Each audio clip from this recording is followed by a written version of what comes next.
What's up? So, what do you call it when you and your best friend are showrunners on one of the most popular series of all time, and then you shoot the final season, and it was so bad that it launches a petition of over 1 million signatures to have your show reshot? You call that a three body problem? This is on Netflix and it has audio description. The showrunners on this are David Benioff and DB Weiss, who were the showrunners on Game of Thrones. They also can't direct because they're also the guys that did Thor: The Dark World, which is often regarded as being the worst film in the MCU. Although recent changes to the MCU have changed that, but prior to at least 2023, there wasn't a whole lot of competition for Thor: The Dark World. For me, it finally got beaten when I saw The Eternals became my least favorite, which is still my least favorite Marvel film, and then Thor: The Dark World. um, but yeah, that's where these dudes are from, and they're doing Three Body Problem, which is a pretty big adaptation. I've seen a lot of people saying that they hope that this is the next Game of Thrones, as if these people can roll the dice twice. I might do Three Body Problem. I might keep recapping it, but I just wanted to talk about the pilot, which it features a large cast. Like this is what we're doing now. We're really popular. It's really popular to have a ton of characters in the first episode and to not really have a cohesive lead character and to introduce you to a broad ensemble. Everybody's trying to be, I don't know, heroes now or something. And who's the lead? I don't know. Save the cheerleader. And it just it's really hard to get the story out. I'm not familiar with the source material for this. And I have no idea what the show's about. They're looking up to the sky. There was a flashing light. It's it's sending signals and numbers. There's a video game that may or may not have killed somebody, and it's really creepy, and they're trying to analyze that. Then you've got like this girl that's over in communist China, and she's arrested because this dude gives her Silent Spring. She's caught with a book. So, series has a lot to say, and it's just all over the place. And I'm sure it makes sense later on, and I'm sure it might even make sense to people who've read the book who are like, oh yeah, this is really important because of this. It's got to make sense to everybody, though. I was thinking about this from the perspective of what was the last thing these guys did? What was Game of Thrones? You know what? The first episode out of that was great. And they actually use a pretty large cast. But I actually had a feeling of what that show was about, where it was going, where it was headed, who my leads were, who I should follow. You know what I'm saying? Like, I didn't have a problem with Game of Thrones in the beginning. I was really excited. It's like I watched the episode and I was like, oh yeah, this show makes sense. I don't have a clue. I don't know anything about it. I don't know who the main character is. I mean, I don't expect to know their names after one episode. No, I didn't go in there and look it up and come to you. I could be one of those critics. I've seen other critics criticize. They're like, you didn't go to IMDb and look up the actor and character name of these people. Now, the point of this is, did I learn it after the pilot? Was it that good that I'm just like, oh my God, I remember these names? No, it wasn't that memorable. Um, but it's not necessarily a problem because a lot of shows I don't necessarily remember all of the names, but a lot of times I remember at least one. I remember the name of the character, like the main person. Um, Sometimes you got a show that's named after somebody, so it's kind of cheating. Like, you have like So Help Me Todd, right? Or Elizabeth. So obviously you're like, well, there's a Todd in here and there's an Elizabeth in here. So yeah, it's those are easy, but here, no, I didn't. And nobody was named anything like super cool, like Raven, where you're like, oh my God, there's a character named Raven. Now, I'm never going to forget that. So they were all just kind of regular people. It has a pretty decent cast. It has sort of its Game of Thrones moment where it has the really long sort of opening title sequence where it lists all of the people who are in the cast. And there were definitely some names that I picked up. Not all of them, but there were some names. Jonathan Pryce being one of them. Z Zhang was another one. So I'm excited for the possibilities of this moving forward, for sure. And what this might be, because I've heard good things about the source material that it's being adapted from. And while David Benioff and DB Weiss didn't necessarily nail this pilot, um, it's possible that given time, that they will create a show that actually makes sense and has a cohesive plot. Maybe it just takes time to develop. I've seen a couple shows this year that the pilot was either not great or fine, and then as you stick with it, it really develops.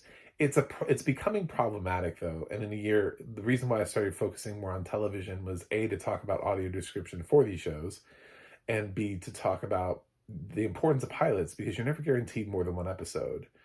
And a lot of shows that are on streamers now are given series orders. They don't have to produce a pilot.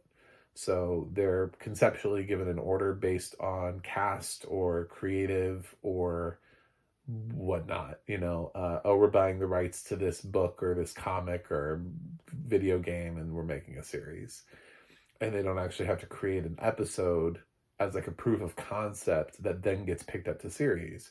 So they're creating the pilot as part of their whole initial 8, 10, whatever episode order. So they created this episode in a world in which we assume everybody binge watches the entire first season. That's not necessarily guaranteed. If people don't like your first episode, they're going to turn you off. And I think it's really important to point that out, because that's exactly, I mean, I turn off series after the first, I turn off some after the second. There's been plenty of shows this year where I didn't give, and last year, that I didn't give more than 2 episodes to. So sometimes if you have an actor that I really like, I might go a little bit further into it. Like, I didn't like The Curse, but I stuck with it for Emma Stone for a little while. Here, this doesn't have a cast. It doesn't necessarily have anybody in the cast that I would necessarily be drawn to it. So I'm trusting the source material here. I'm trusting the hype around this, and we're going to see what this is like. So come back for my second episode review, but I did want to talk about how I thought the pilot kind of failed. I thought the pilot just didn't really answer any of the questions that it needed to as a pilot. But I think that's part of the reason I started doing this, is because I've been noticing more and more pilots that do this, that just have kind of this mushy thing where they either throw too many characters at you in a pilot and then you don't really know who anybody is, and you can't really figure out what the plot is or who's the lead, a lot of questions like that, or you don't know really the direction of the series. I didn't really understand what the new look was about until at least like maybe the 3rd episode, that I thought was finally like, oh yeah, this is really good now. It's really getting going. I mean, Constellation on Apple Plus, I thought had a decent pilot, had a pretty good pilot, but the show gets increasingly weirder as the show moves on. But there is weirdness in the first episode. It does let you know this is going to be some sort of a sci-fi mystery in the first episode. We're not going to give you answers to questions, because that's what this show is about, is trying to figure out the why behind everything. So it just gets weirder and weirder as the show progresses, and I'm sure by the finale of it, I'll have answers. So that's been an interesting journey. But this, I don't know. I don't know where this is going. I don't know where it's headed, and I don't know who the lead is. And I have no idea what 3-body problem means in conjunction with anything that I just saw in the first episode. So, and that's just coming at it from somebody who's not familiar with the source material. You can't be familiar with every source material. No one is. No one is familiar with the source material to everything. There is no press critic who can possibly read every book, every comic, and see every Broadway play. It's just, and then review everything. No one has that time in their life, So you have to be able to make coherent television series and hit a pilot out of the park. I would say the pilot for Game of Thrones is a strong pilot. It really just it does everything it needs to. These guys, they came in again and they didn't have their Game of Thrones source material. They kind of, I mean, they're kind of wounded after having a petition of over 1 million people telling them how awful they are at their job. Um, and now they're doing Three Body Problem. Netflix gave them a decently budgeted series, from everything I understand. They're platforming this and trying to hope that this becomes a thing. I just don't know. I from the pilot, I don't get any of that. I get sort of like it could be an ensemble series. The audio description for me, I thought it was fine. It didn't. It bounces around a lot, so it's.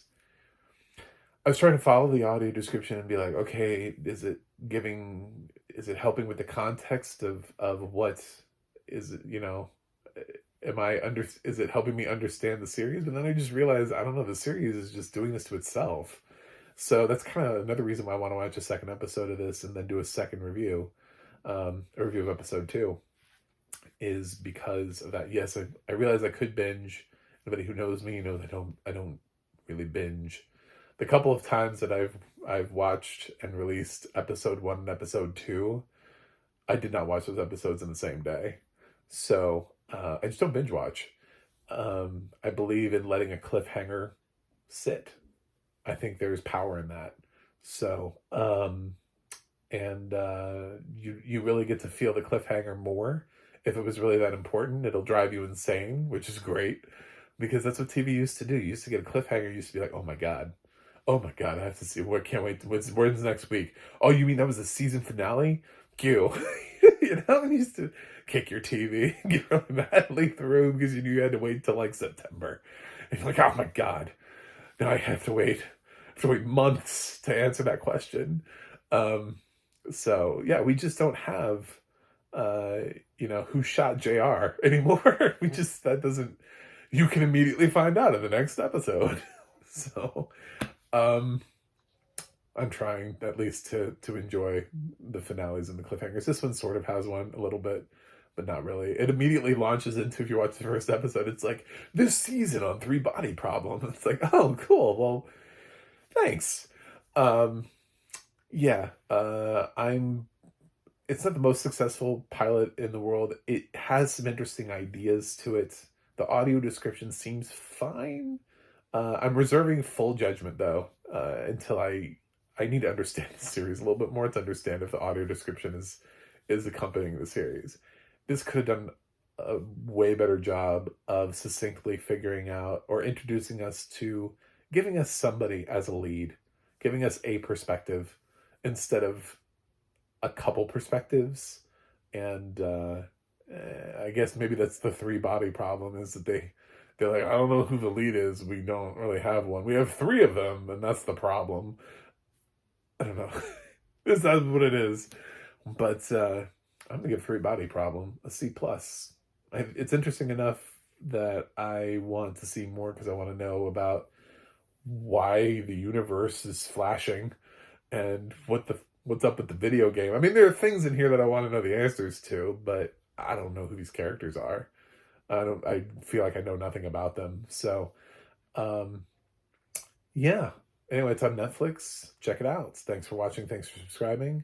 And like I said, I'm going to recap episode 2, so you can count on that, and hopefully you'll be here for that. And I hope to be able to tell you a little bit more about the show. But really just, I don't know. I want to read Silent Spring now, though. That's for sure. That's moving up my my reading list. Anyway, I'll see you guys on the other side.